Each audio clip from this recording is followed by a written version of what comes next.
आज हम आपको हजरत मूसा अलैहिस्सलाम और एक जहन्नमी आदमी का ऐसा जबरदस्त और ईमान अफरोज वाकया बताने वाले हैं जिसे सुनने के बाद आपके ईमान में भी इंशाअल्लाह जरूर इजाफा होगा।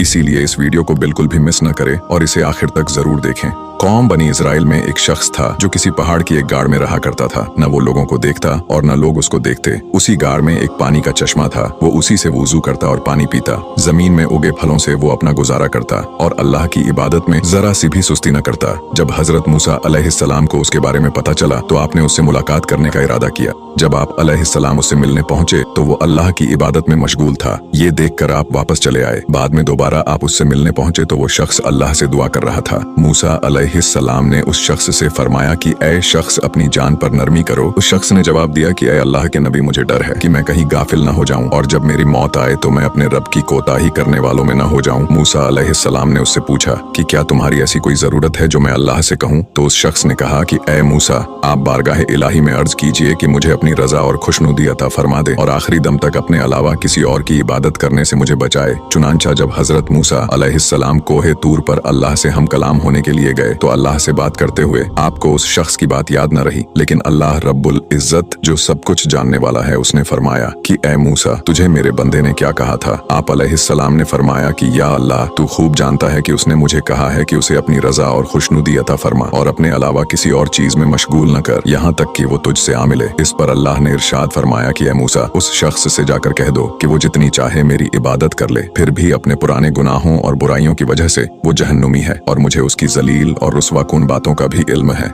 जो मेरे अलावा और कोई नहीं जानता। हजरत मूसा अलैहिस्सलाम उसके पास तशरीफ ले गए और उसे अल्लाह का फरमान सुनाया और उसे अपने पुराने बड़े बड़े गुनाहों के बारे में बताया। ये सुनकर उस शख्स ने जवाब दिया, मैं अपने रब का फैसला और उसका हुक्म दिलो जान से तस्लीम करता हूँ। बेशक वो हर शय को जानने वाला है। उसके हुक्म को रद्द करने वाला कोई नहीं और उसके फैसले को फेरने वाला कोई नहीं। उसने बस ये कहा और जोर जोर से रोने लगा और कहा कि ऐ मूसा, उसकी इज्जत और जलाल की कसम, अगर वो मुझे अपने दरवाजे से धुतकार दे तो भी मैं उसके दरवाजे पर पड़ा रहूंगा और अगर वो मुझे जला दे और मेरे टुकड़े टुकड़े कर दे तो भी मैं कभी उसकी बारगाह से मुंह नहीं फेरूंगा। हजरत मूसा अलैहिस्सलाम जब कोहे तूर पर तशरीफ ले गए तो अल्लाह ताला से फरमाया कि ऐ अल्लाह, तू खूब जानता है कि तेरे बंदे ने क्या जवाब दिया है। इस पर अल्लाह ने फरमाया कि ऐ मूसा, उसे खुशखबरी सुना दो कि वो अहले जन्नत में से है और उसे मेरी रहमत और एहसान ने घेर लिया है और उसे ये भी कहना कि उसने मेरे फैसले को सब्र और रजा से गले लगा लिया और मेरे सख्त फैसले पर राजी रहा। अब उसके गुनाहों से जमीन और आसमान भी भर जाए और तमाम समुंदर भी भर जाए तो मैं उसकी मगफिरत कर दूंगा, क्योंकि मैं बहुत रहीम और बख्शने वाला मेहरबान हूँ। जब हजरत मूसा अलैहिस्सलाम ने उस शख्स को ये खुशखबरी सुनाई तो वो सजदे में गिर पड़ा और अपने रब की बड़ाई बयान करने लगा, यहाँ तक कि उसकी रूह वहीं कब्ज हो गई और वो वहीं मर गया।